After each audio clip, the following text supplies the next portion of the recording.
Então ela teria que ter mais gratidão para poder realmente, de tudo que ela tem à sua volta, todas as pessoas boas, tudo que ela conseguiu conquistar, esse carro que você citou, Saúde, então, né? Saúde, tudo, estar bem e conseguir sim, quase que agradecer a isso, e aí sim ela poderia galgar outras coisas, mas ela fica aqui às vezes presa na resignação, como se ela estivesse se fechando assim para a vida, Verdade. cruzando os braços e deixando, o que vocês vão resolver comigo aí, vida?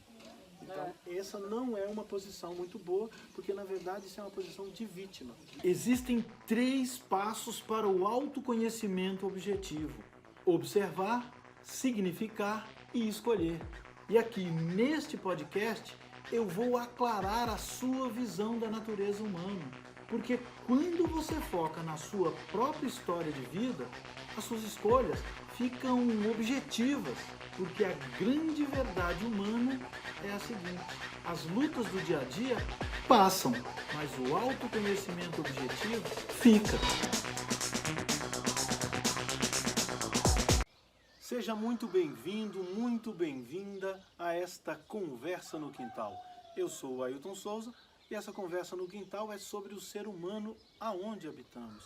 É sobre você se conhecer objetivamente e distinguir cada uma das incríveis conexões com pessoas ao nosso redor. Eu tenho aqui do meu lado a Vaninha, que vai representar você aí, internauta, com as suas perguntas que nos foram enviadas. Tudo bom, Vaninha? Tudo bem, Ailton.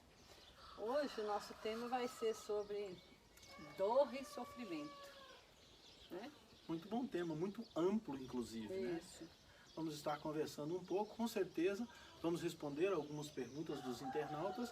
Em outras ocasiões, com certeza também, devido ao fato desse tema ser bastante amplo, com certeza voltaremos a ele, né, Vaninha? Isso, e chegaram várias perguntas para a gente dentro desse tema, né? Muito bom. E a primeira dela que eu queria que você falasse um pouco para a gente é sobre como definir dor e sofrimento. Bom, para a gente definir dor e sofrimento, o primeiro passo é entrar num contexto histórico. A dor é uma coisa que a gente sente, é um mal necessário para a sobrevivência. No contexto histórico, a dor está relacionada ao físico, de que quando, por exemplo, um ser humano andava numa planície, vamos pensar em nossos antepassados, andando descalço numa planície e de repente tinha um espinho ou uma pedra cortante e ele machucava o pé ali e sentia dor. Então, quando ele sentia dor, automaticamente ele tentava fugir dali, se proteger daquilo, porque a dor, nesse contexto, ela representava a possibilidade de vir à morte.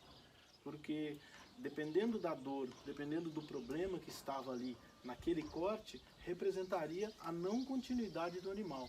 E como o cérebro, nesse momento do início da nossa evolução, era só o nosso cérebro animal, nós tínhamos então a dor disparada dentro desse animal, como temos até hoje nos próprios animais, né? Continua assim, para a fuga. Então, quando tem uma dor, é sinônimo de coisa ruim, de fuga. E aí o animal foge. Certo. Só que nós viemos evoluindo como seres humanos e passamos ali a desenvolver o cérebro emocional e depois o nosso cérebro pensante, o mental. E a dor também evoluiu, Vaninha. Quando a dor passou do físico para o nosso cérebro, ela foi interpretada de maneira diferente, então ela ficou sendo uma dor mais cognitiva, mais emocional. Então, daí é que nasce o sofrimento. Então, quase sempre, a dor ela começa fisicamente, ela pode ser externa ou interna, mas o sofrimento, ele é somente interno. Ele é um pensamento sobre uma dor, ele é um sentimento sobre uma dor. Então esse sofrimento quase sempre é uma escolha da pessoa de viver ele mais intensamente ou não. Já a dor é física. A dor quase sempre ela é física e pode ser hoje em dia cognitiva também. Quando nós evoluímos, deixa eu explicar um pouco da dor cognitiva. Isso. Vamos imaginar que isso aqui seja um cigarro e ele esteja aceso. Certo. E eu vou encostar esse cigarro aceso, a brasa dele representada aqui, na minha pele. No momento em diante que eu vou aproximando, eu encosto e faço tss. Naquele momento, eu senti dor física. Mas quem está me vendo, você aí e as pessoas em casa, elas têm tendência de retirar a mão. Esse ato de retirar a mão é porque o cérebro delas reproduziu aquela dor mental nelas. Isso é a dor cognitiva que leva ao sofrimento. Então o sofrimento, ele é mental. Legal. Agora, você explicando aí sobre dor e sofrimento, né? Dor e sofrimento geralmente são sensações que literalmente nós seres humanos queremos fugir, né? Queremos fugir o tempo todo. E por que você acha que isso acontece? Então, nesse contexto histórico, a dor, ela sempre representou uma coisa ruim, no sentido de proteja-se. Se você for mais intenso nessa dor, fatalmente vai chegar à morte. Então, isso já veio codificado no nosso DNA como animais, e nesta evolução de milênios e milhares de anos, isso ficou codificado em nós como uma coisa ruim. Fuja disso, porque isso não vai te levar para o lado bom. Acontece que depois que nós viemos evoluir, nós temos vários tipos de dores que não necessariamente hoje representam a morte e que nós consideramos como ruins. Por exemplo, algumas dores, vou pegar aí num contexto de crianças ainda, de quando a pessoa está estudando, às vezes ela está ali sentindo um negativo de estar estudando, ela sente às vezes até uma dor, uma preguiça de estar estudando, não quer, ela prefere estar passeando no shopping do que estar na escola estudando. Então ela fez uma associação negativa daquela dor, ou seja, é quase que um desvio da nossa evolução, modernamente falando. Nas perguntas que vieram para a gente, veio uma muito interessante falando sobre o seguinte, né, a pergunta: a superação da dor nos faz crescer? O que você tem a nos falar sobre isso? Então, quando nós temos algum tipo de dor, fatalmente a gente para tudo que está fazendo e olha em volta para ver o que está acontecendo, e nossa mente automaticamente associa aquele momento com uma coisa que não é muito boa, com sensações, às vezes cheiros, às vezes gostos, às vezes cores e às vezes até pessoas que nos causam dor. Então, todas as vezes que acontece isso, eu tenho tendência da fuga, mas muitas dessas vezes faz com que o meu animal amadureça para as situações. Então, o fato de eu viver uma dor, o fato de eu viver um sofrimento, muitas vezes, em eu parando para refletir, vai me levar a um caminho evolutivo, porque eu vou ver que aquilo ali é porque eu preciso evoluir mais para poder superar aquele momento de dor. Então, é importante a pessoa saber lidar, aprender a lidar, dentro aí do autoconhecimento, com essas dores e saber como é que ela se posiciona, porque nem todas as dores significam morte. E acaba que faz a gente crescer como ser humano, né, às vezes.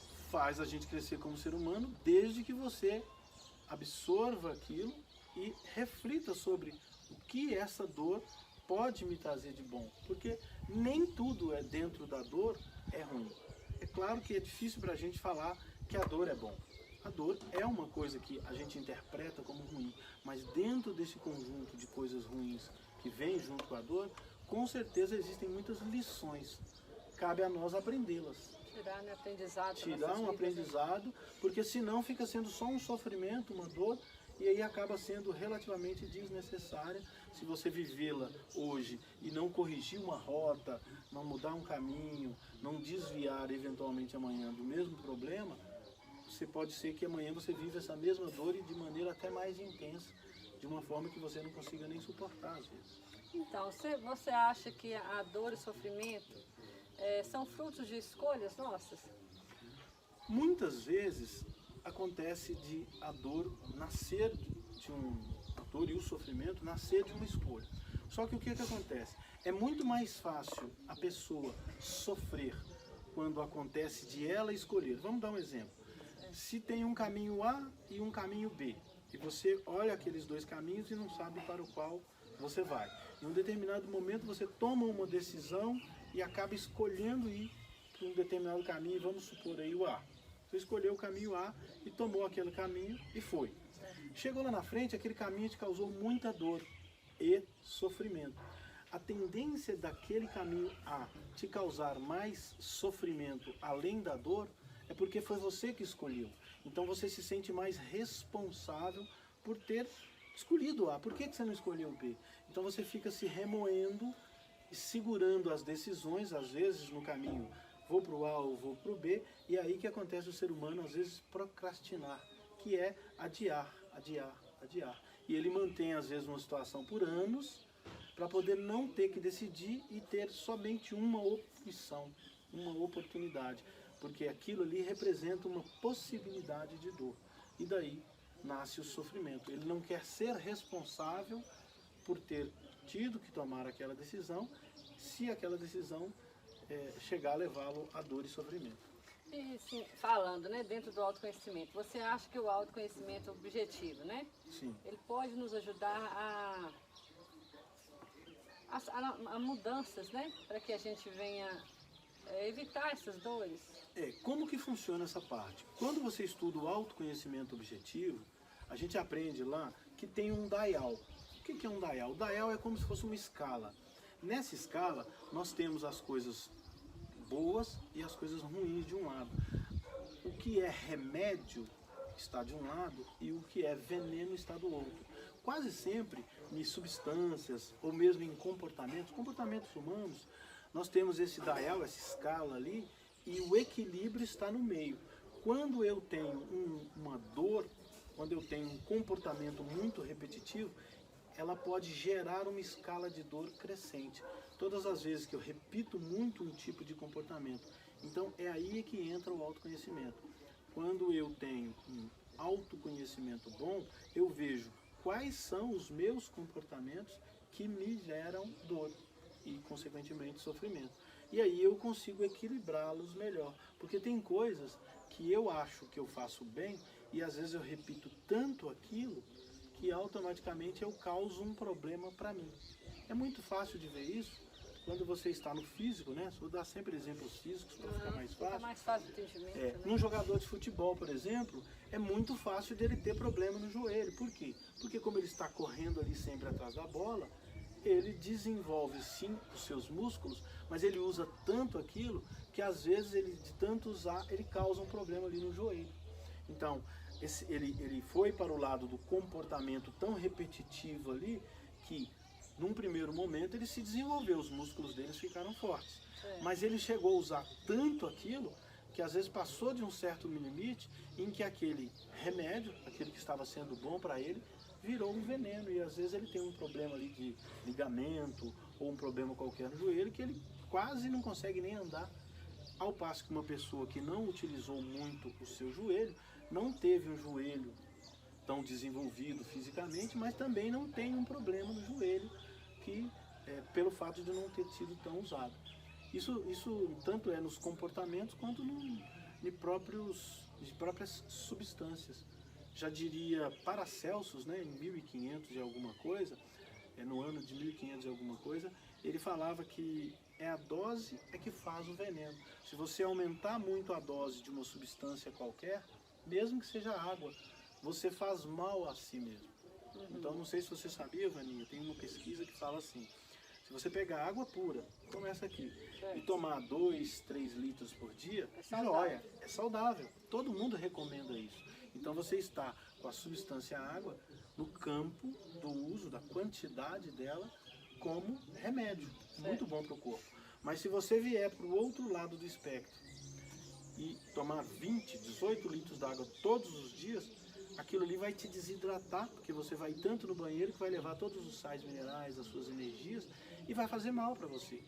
Consequentemente, aquilo ali, se você insistir naquele tomar 18, 20 litros d'água todo dia, você vai se desidratar tanto que pode te levar à morte. Então, a substância é a mesma.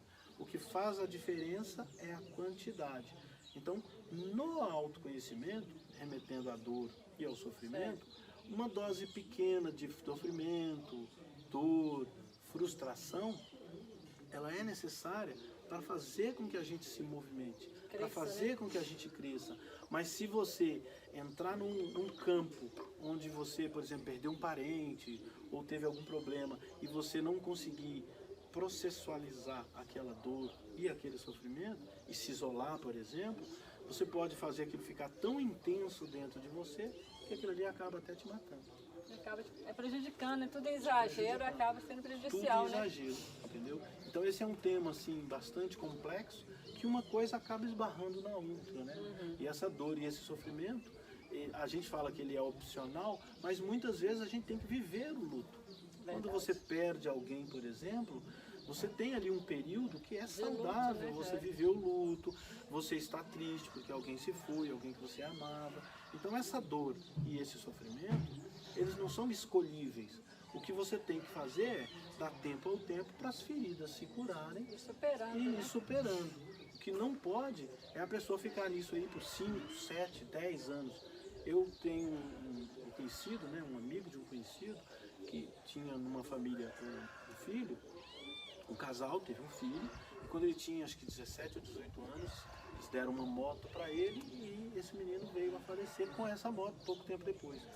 E os pais ficaram tão impressionados com aquilo que ele já estava no 30º aniversário dele, então desde os 18 até os 30 anos, e eles todos os dias iam no cemitério, levavam às vezes coisas para fazer um lanche lá, não conseguiu se desligar daquele rapaz por 12 anos, sair daquela dor, sair daquele sofrimento. Então, a partir desse momento, de certa altura de 1, 2 anos, a coisa começou a virar doença. Daí muita gente pergunta assim, tá, mas então quer dizer, quanto tempo é saudável eu viver de luto? Claro que depende muito da situação. Cada caso é um caso. E é muito difícil a gente precisar um tempo. Cientificamente, medicinalmente, pelo que eu já andei conversando com alguns amigos psicólogos e pela experiência da gente, é de 1 a 2 anos ali no máximo. Você tem tempo para amadurecer quando você perde um ente querido, uma pessoa muito próxima, para curar aquela ferida ali e sair um pouco dessa dor. Não esquecer da pessoa, mas conviver melhor, sabendo que esta pessoa que se foi para um plano melhor e está com certeza melhor que nós, né, Vânia? É isso. Deixa eu te falar, dentro desse tema aqui, né, aproveitando o nosso tema, eu queria que você respondesse a uma pergunta de um internauta que chegou para a gente. Sim. É o seguinte, ele fala o seguinte, se o sofrimento é inerente à nossa existência, Sim. aquilo que decidimos fazer com ele é uma escolha individual e intransferível? O que você pode responder para esse internauta sobre isso? Então, sobre a dor e o sofrimento, porque o sofrimento ele é interno. A dor ela pode ser interna ou externa. Como eu disse, a dor é um sinalizador de que alguma coisa não está certa, que eu tenho que tomar uma atitude. Já o sofrimento, ele é mais ligado ao lado emocional, ao lado assim de você estar sentindo alguma coisa. Então você tem que tentar colocar esse sofrimento num patamar que seja suportável para a pessoa. Então, o sofrimento ele é inerente das pessoas, mas você tem condições de estabelecer uma intensidade dentro de você. Você pode resolver escolher não sofrer tanto por uma determinada perda. Isso é uma resolução sua. Então, esta resolução faz com que você se organize internamente para que aquele sofrimento não se expanda cada vez mais e a pessoa não consiga suportar. E o autoconhecimento ajuda muito nisso, porque você consegue conversar, como você sabe, né, Vaninha, pelas nossas outras conversas, nós temos dentro de nós um cérebro, um eu emocional e um eu racional. E existem muitas conversas entre os dois. Então, quando nós estamos tendo um sofrimento, está ligado ali mais ao nosso eu emocional. E quando tem essa conversa, você consegue estabelecer parâmetros para não deixar subir demais esse nível de sofrimento. Eu vou dar um pequeno exemplo para ficar bem claro para o internauta. Vamos supor uma moça de 15 anos que tem as pernas bonitas. Ela foi lá e machucou essa perna. Fisicamente, ela teve um corte ali. Então, o corte gerou sangue e gerou dor ali naquele momento. Então, a dor está acontecendo e é um fato. Ela está sentindo dor. Mas, às vezes, ela está preocupada com a cicatriz, com a mancha que vai ficar, se vai dar uma queloide ou não. Então, isso já é mais sofrimento. Já é mais ela pensando sobre como que eu vou resolver isso. Então, ela pode dar uma intensidade muito alta nisso ou não tão alta. Fala, não, se eu ficar com uma cicatriz aqui, é porque, infelizmente, vai ser uma marca da minha vida, daquele momento, porque eu fui desastrado ou que aconteceu alguma coisa. Então ela consegue racionalizar mais para não sofrer tanto, respondendo aí ao internauta. E você acha que a dor, vivenciar a dor e o sofrimento, né, com menos receio, nos aproxima de nós mesmos? Faz a gente aproximar mais de nós mesmos? Nos aproxima e nos faz conhecer melhor a nós mesmos. Por quê? Apesar de não ser uma coisa gostosa de você sentir, a dor e o sofrimento, ela nos faz evoluir, porque nos faz andar num caminho indo adiante. Vou dar um exemplo aqui também, de novo, usando uma coisa física, na verdade uma sensação que não é de dor, mas que poderia vir a ser. Vamos supor uma pessoa que esteja com fome. Quando ela está com fome, fome não é uma dor, mas poderia vir a ser. Se a pessoa não comer alguma coisa, aquela fome vai se transformar em algum momento em dor. Aquilo ali está sinalizando para o animal dela de que ela precisa tomar uma atitude e ingerir alguma coisa para poder continuar viva. O detalhe todo é que quase sempre, quando a pessoa está com fome, é que ela toma atitudes para sair dali. Então é a insatisfação com a dor é que movimenta a pessoa em direção a um alimento que é representativamente aí nesse exemplo a vida. Então todas as vezes que a pessoa tem uma dor, a tendência dela é de sair dessa dor procurando um prazer e consequentemente procurando a vida.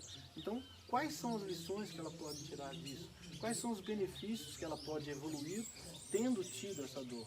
Então todas as vezes que ela tem uma dor, ela há que parar um pouco depois da dor ou no momento da dor e refletir aquilo. Dependendo, claro, da intensidade, ela consegue fazer isso com mais facilidade.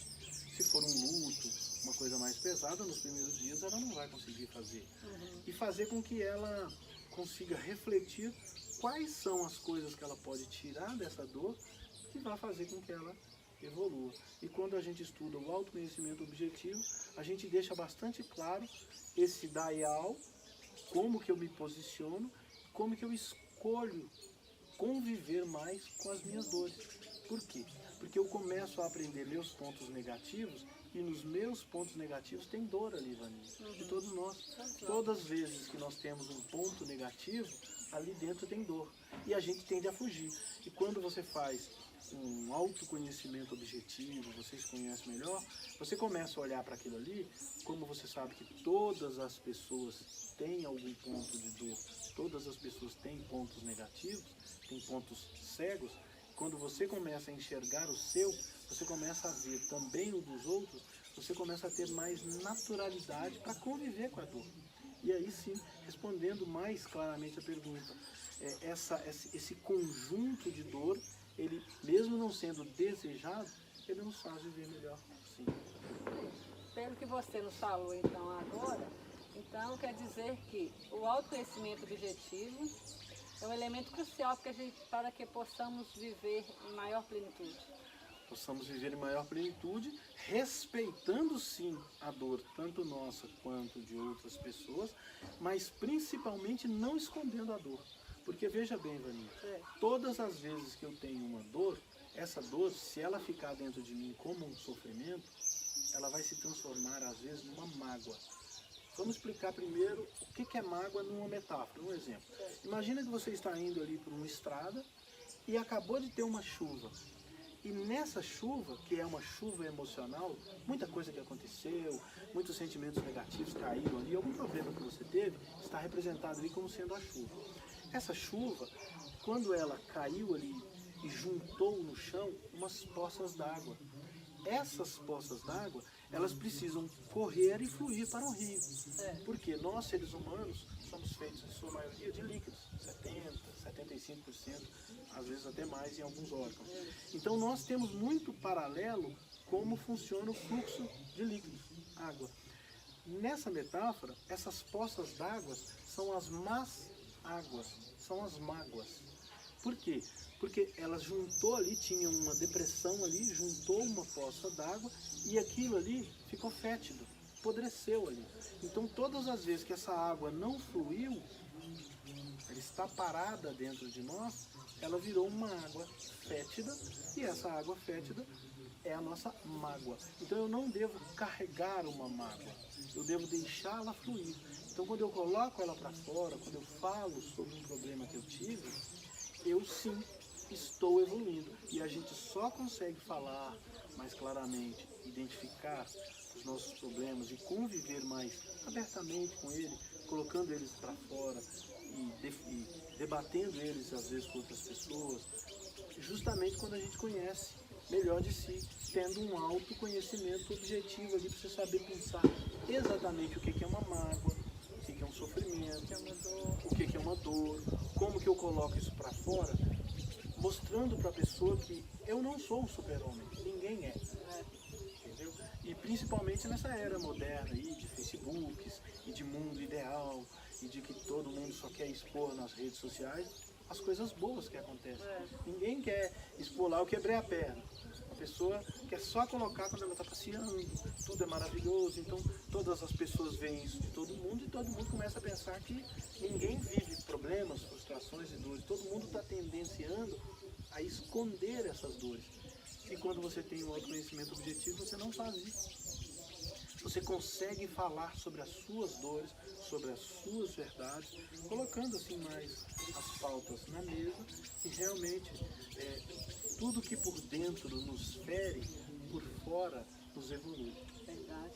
Você falou aí sobre redes sociais, é interessante essa fala sua aí, porque realmente as pessoas hoje elas sempre expõem na rede social, às vezes nem estão bem, né? Estão super mal ali, mas postam uma foto ou um vídeo que estão assim, né?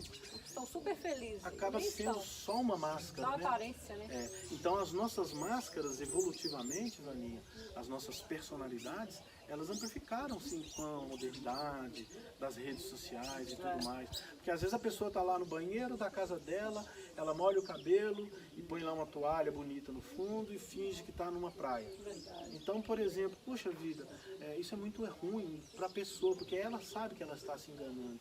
E aí começa um ciclo onde todo mundo se engana e cada vez mais o nosso índice de felicidade real acaba sendo mais negativo. As pessoas estão vivendo muito mais para mostrar as coisas do que para viver por si só. Então eu não tenho nada contra redes sociais, eu até gosto e participo. É aqui que a gente encontra os internautas e tem esse bate-papo. Muito bom a tecnologia. Mas a gente precisa sair desse lugar comum de querer expor só o lado bom e não conversar. Não estou dizendo que ele tem que ir na rede social dizer sobre o ruim, mas ter pessoas com quem você possa conversar e falar, olha, não estou legal hoje, não está muito bom por causa de A, de B, e conviver com frustrações e dores e sofrimentos. São reais na vida de todos nós. E o que você me fala, como a gente aprender a amadurecer depois de uma dor? Como que isso pode acontecer na vida da gente? Quase sempre a gente precisa, ao passar por alguma dor, analisar o que me trouxe até essa dor. O que aconteceu que fez com que eu me sentisse com dor e eventualmente com sofrimento para aquela situação. Se foi uma pessoa, se foi uma situação, se foi uma situação que eu mesmo provoquei, para que eu possa corrigir um pouco a minha rota e tentar remediar essa situação. Muitas vezes a pessoa sofre numa situação, eu já vi isso acontecer milhares de vezes na minha vida, de você ver uma pessoa sofrendo com uma situação e ela, tipo, eu costumo falar que ela bate a cara na porta, cai lá no chão desnorteada, nossa, eu estou zonzo, eu bati a cara na porta, nossa, você não tem dó de mim, ela se transforma em vítima e tal, porém ela não corrige uma rota, ela não para, analisa o que fez com que ela batesse a cara naquela porta e quando for depois de amanhã, ela já se curou aquelas feridas e vai lá e bate de novo a cara na mesma porta, no mesmo lugar. Isso porque ela não parou, não se analisou e não viu o que tinha feito, o que tinha acontecido, que levou ela até aquela situação e ela não corrigiu pequenos detalhes que fez com que ela de novo acontecesse aquilo e às vezes de novo. Então são erros que custam muito caro, que geram muita dor e sofrimento. E como, dentro do autoconhecimento, como ressignificar experiências ruins dentro do autoconhecimento objetivo? Muito bom. A ressignificação, ela é você dar um novo significado para uma coisa que aconteceu. Vamos dar um exemplo. Vamos supor que eu tenha uma mágoa, não é uma verdade isso, tá? É só um exemplo. Uma mágoa sobre uma situação que eu vivi com meu pai. E eu, às vezes, deixei ele de lado e tal, e ele faltou no mundo, morreu, e de repente eu estou lá no meu futuro, pensando, puxa vida, meu pai não está aqui agora, e eu estou sofrendo por não ter esse contato.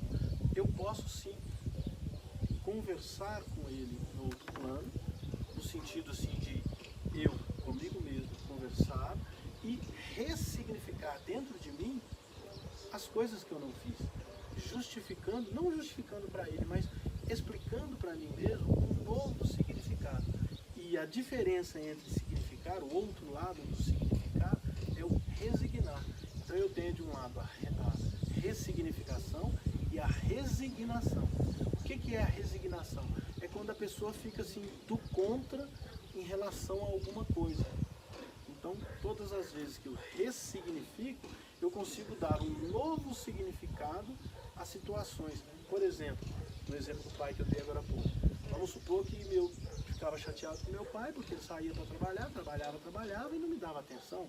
E eu fiquei mal com ele a vida toda com isso, e ele faltou hoje, e eu não tenho mais como me redimir disso.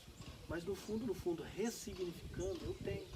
Eu posso voltar lá no passado e entender, talvez, que meu pai saía muito para trabalhar, porque agora eu, como pai, eu entendo que ele saía muito para trabalhar, porque ele tinha que alimentar a mim e a toda uma família que era grande e naquela época não tinha recurso. Com isso, o meu relacionamento interno lá dentro de mim com o meu pai, ele se modificou. Eu ressignifiquei ele. Eu dei a ele um novo significado. E o contrário disso, só para poder ficar pautado, né? Que é a resignação, é quando a pessoa se fecha com ela mesma e fica meio do contra. Ela se sente quase que o mundo tem a obrigação de me dar isso. Se o mundo não me der isso, eu vou ficar do contra. É muito comum essa resignação nas pessoas que acham que têm que merecer uma vida melhor, mas às vezes não estão fazendo nada para que tenha essa vida melhor. Isso acaba provocando mais dor. Acaba se tornando uma pessoa bem negativa, né? Bem negativa, por não saber ressignificar e ficar na resignação. Então são palavras bem parecidas e que têm sentidos totalmente opostos.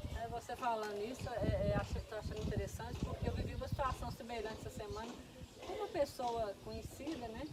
E essa pessoa me falou, gente, eu detesto conviver com fulano, porque fulano só reclama da vida, é uma pessoa que tem carro, que tem saúde, que está bem, mas só reclama, ele acha que a vida que ele poderia ter conseguido melhores coisas na vida. E ela falou que não detesta conviver com essa pessoa, que só reclama, sem motivos. Ela está resignada, ou seja, ela acha que o que ela conseguiu não está suficiente para o que ela mereceria ter recebido da vida. Então ela acaba não tendo um sentimento, Vaninha, que está em foco aí, mas as pessoas às vezes não param para reparar, que é a pura gratidão. Então ela teria que ter mais gratidão para poder realmente, tudo que ela tem à sua volta, todas as pessoas boas, tudo que ela conseguiu conquistar, esse carro que você citou, saúde, né? Saúde, tudo, estar bem e conseguir sim, quase que agradecer a isso. E aí sim, ela poderia galgar outras coisas. Mas ela fica aqui, às vezes, presa na resignação, como se ela estivesse se fechando assim para a vida, cruzando os braços e deixando, o que vocês vão resolver comigo aí, vida? Então, essa não é uma posição muito boa, porque na verdade isso é uma posição de vítima. Eu estou aqui, eu sou vítima das situações. Sem ser até, né? Estou com o braço cruzado esperando a vida me dar o que eu desejo e o que eu mereço. E com isso eu não consigo sentir gratidão sobre tudo que Deus me proporcionou e sobre as coisas que eu tenho aí disponíveis para mim, tanto saúde, quanto dinheiro, quanto companhias e tudo mais. Muito bom.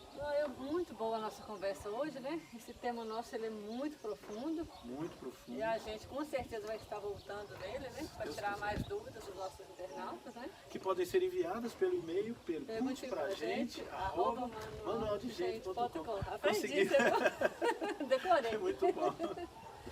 Então até a próxima, se Deus quiser. Até mais. Um abraço e até mais.